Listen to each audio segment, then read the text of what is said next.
Class 10th में संस्कृत में आज हम नवे पाठ का अध्ययन करेंगे। हमारे पाठ का नाम है भारत वैभवम, भारत का वैभव। पाठ परिचय देखें।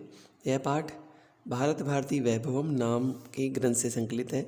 इस महान ग्रंथ के रचनाकार निम्बार्काचार्य की गद्दी के अधीश्वर श्री राधा सर्वेश्वर शरणदेव आचार्य श्री जी महाराज हैं। भारत भूमि, भारत भारती और संस्कृत भाषा का वंदन युक्त यह सुंदर गीति काव्य है, जहाँ गीता, गंगा और गौ इस प्रकार के 3 ककार भी अच्छी तरह वर्णित है। यहाँ पर संग्रहित इस ग्रंथ का छोटा सा अंश ही इतना कलात्मक, सर्वांग सुंदर और मधुर है कि बंकिम चंद्र का वंदे मातरम गीत को अनायास स्मरण करता है। देखें, सबसे पहले हम इसका श्लोक पढ़ते हैं।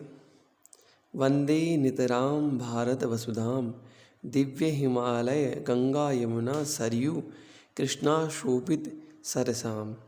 वंदे यानी वंदना करता हूँ, नितराम यानी निरंतर वंदना करता हूँ, भारत वसुधाम भारत भूमि की, मैं भारत भूमि की नित्य वंदना करता हूँ, हमेशा वंदना करता हूँ। दिव्य हिमालय, जहाँ पर हिमालय जो दिव्य है वो हिमालय है, गंगा है, यमुना है, सरयू है, कृष्णा यानी कावेरी के पवित्र जल से शोभित सरसारम, शोभित है, सरसारम यानी पवित्र है, सुशोभित और सरस है, पवित्र है।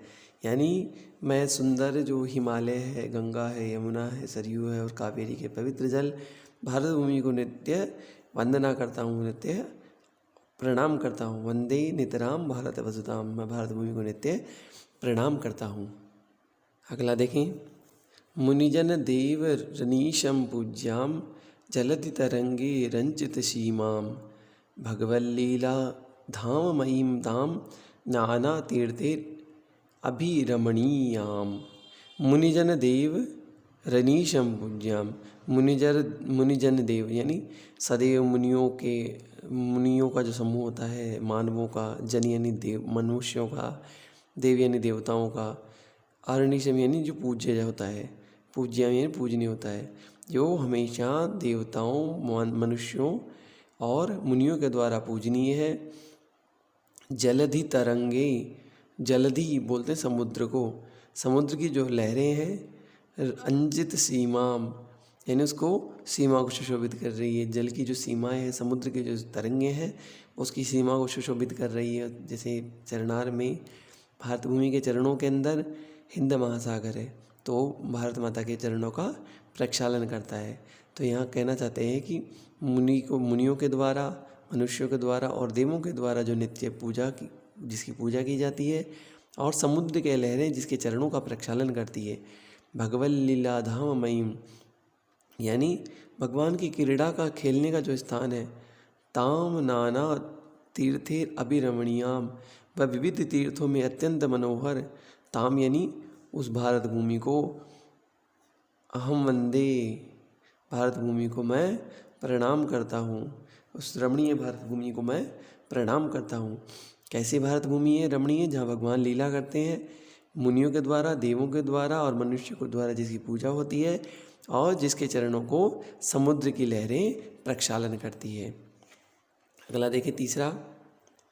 आध्यात्म धरित्रीम गौरवपूर्णा शांति वहाम श्री वरदाम सुखदाम सस्य श्यामलाम कलिताम ममलाम कोटि कोटि जन सेवित मुदिताम।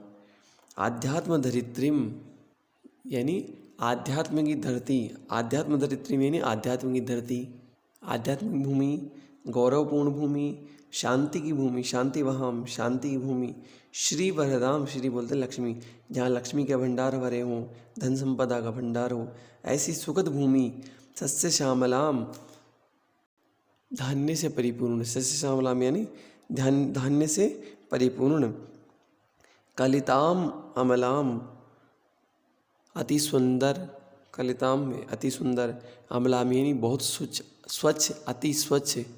कोटि कोटि जन सेवित मुदिताम, और करोड़ों लोगों के द्वारा जिसकी सेवा की जाती है, ऐसी भारत भूमि को मैं प्रणाम करता हूँ। यानी आध्यात्म की भूमि, गौरवपूर्ण भूमि, शांति की भूमि, लक्ष्मी संपदा की भूमि, संपदा सुसंपदा से संपन्न, ऐसी स्वच्छ और निर्मल जिसको करोड़ों लोगों के द्वारा सेवित किया जाता है यानी पूजा जाता है, ऐसी भारत भूमि को मैं प्रणाम करता हूँ।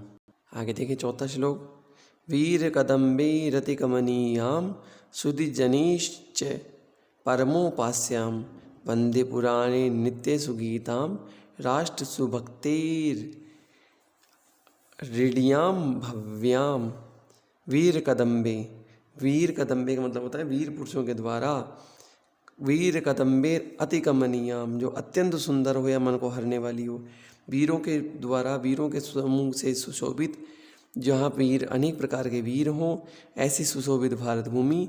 सुधी जनेश्च यानी बुद्धिमान लोगों के द्वारा, परमोपास्याम सभी ओर से सभी प्रकार से सेवा की जाती हो, ऐसी भारत भूमि जो वीरों से सुशोभित हो और बुद्धिमानी जो व्यक्ति है, ज्ञानवान जो व्यक्ति है, उनके द्वारा उसकी उपासना की जाती हो।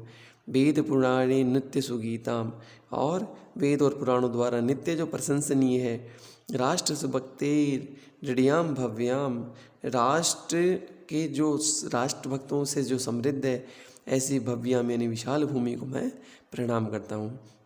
यानी वीरों के द्वारा, वीर समूहों के द्वारा और मन को हरने वाले ऐसे वीर समूह के द्वारा तथा बुद्धिमान लोगों के द्वारा जिसकी नित्य सेवा की जाती है, वेद पुराणों के द्वारा जिसकी नित्य प्रशंसा की जाती हो, ऐसी भारत भूमि, राष्ट्र भूमि को, समृद्ध विशाल भारत भूमि को मैं प्रणाम करता हूँ। पांचवा श्लोक देखें। नाना रत्नैर्मणिभिर्युक्तां हिरण्यरूपां हरिपद पुण्यां राधा सर्वेश्वर शरणो अहम वारं वारं वंदे रम्यां।